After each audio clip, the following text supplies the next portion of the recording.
Hi, welcome back to the Ted Gimza channel. Please like us on YouTube. We hope you'll subscribe.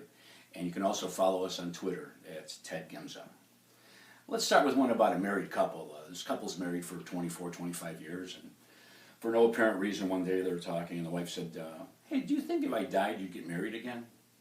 And, you know, like most men, he finds that to be kind of a loaded question. And he tries to avoid it. He said, I don't know. I never, let's not talk about such silly stuff. He goes, no, I'm okay, man. I was just wondering, do you think you'd get married again if I died? I don't know. I suppose I might. It's possible. And yeah, okay. And if you got married again, would you live in our same house that we live in now? And he said, well, first of all, I don't know if I'd get married, but if I did, I suppose I would. I mean, I love this house. It's paid for. It's a beautiful neighborhood. I wouldn't want to move, to be honest with you. I see. Yeah.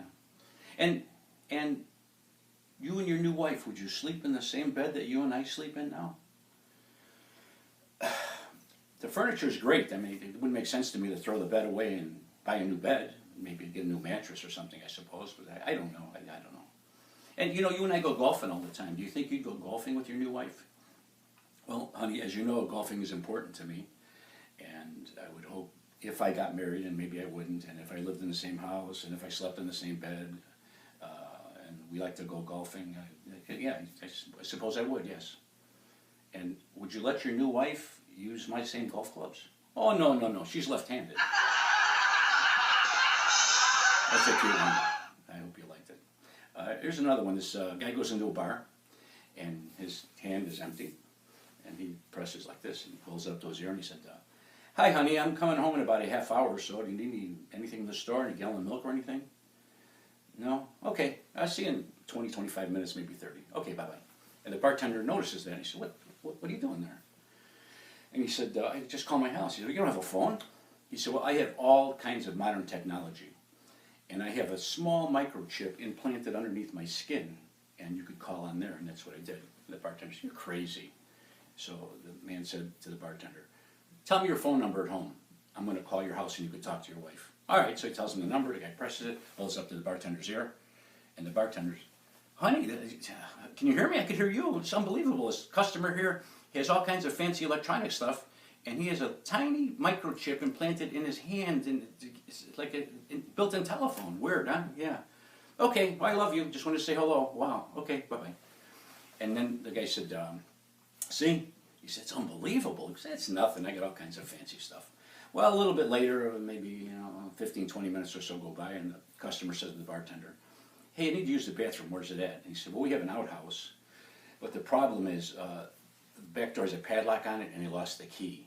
So you're going to have to go outside, go around the back, open the gate, and use the outhouse that way.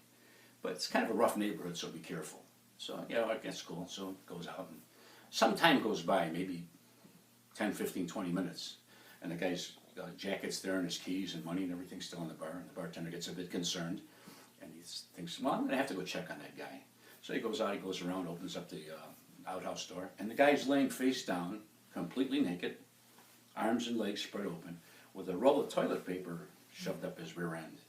And the bartender looks, he said, are you okay? He goes, yeah, I'm fine, I'm just waiting for a fax. That's a good one. Here's one more for you. Now, this joke, if I tell it to a woman, I usually say your husband. If I tell it to a man, I usually say your wife. I try to be a little sensitive about that, but because we have both men and women listening, I'm going to say your spouse, and you could adapt it to whatever suits you.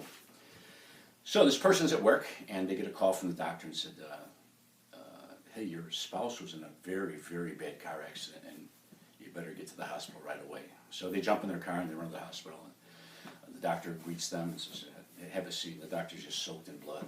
He said, I have some serious news to share with you. Your spouse was in a terrible car accident, and I'm afraid from the neck down they're paralyzed. They have no movement or no control of any part of their body below their neck. So for the next 30, maybe 40 years, you're going to have your work cut out for you. You're, 22, 23, your spouse is about the same, yeah. Well, anyway, let me just go through some of the lists, what you're going to have to do. First of all, again, they have no movement, so you're going to have to set your clock, a timer somewhere. Every 15 minutes, you have to turn them from their stomach when they're in bed to their left side, 15 minutes later to their back, 15 minutes later to the right side. You have to do this 23 hours a day straight through. You could sleep 1 hour solid. We recommend from 2 in the morning to 3 in the morning. In addition to that, you're going to have to bathe them. Now, the water, you're going to have to check it because the skin's sensitive, but the water needs to be at least 93 degrees, but never more than 95.5. And then you're going to have to pick them up. You're what, about 120, and your spouse is about, what, 200? Well, they're probably going to lose 5 or 10 pounds. But anyway, you're going to have to pick them up and put them in the tub. You're going to have to wash them down like you'd wash the dishes or a car or whatever. Pick them up, put them back in bed.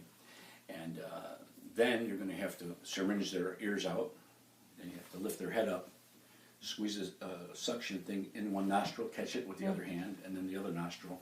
That needs to be done at 10 o'clock in the morning, a second time at 12:15, 2:30, 4:45, 6:15, 8 o'clock, and 10:05 in the evening. You're going to have to pick them up and bring them to the doctor, in a wheelchair, of course, every Monday, Wednesday, and Friday between 3 and 3:15. And then on alternate Saturdays, you need to bring them in at 10:30 in the morning. There's also a series of pills you're going to have to give them. Now, some of the pills are given every hour and 10 minutes. Some of them are given every hour and 45 minutes. There's a couple, the big red ones, those have to be every 2 hours and 20 minutes.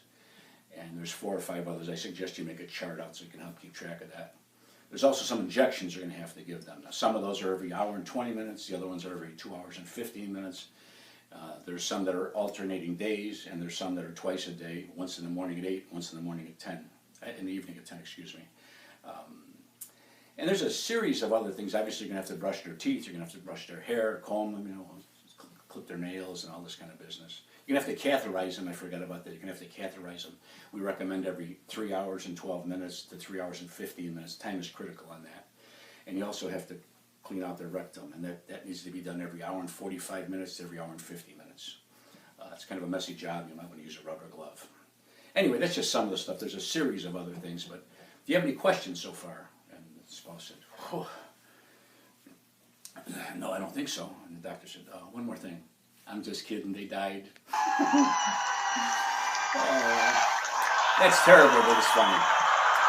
Anyway, please like us on YouTube and subscribe.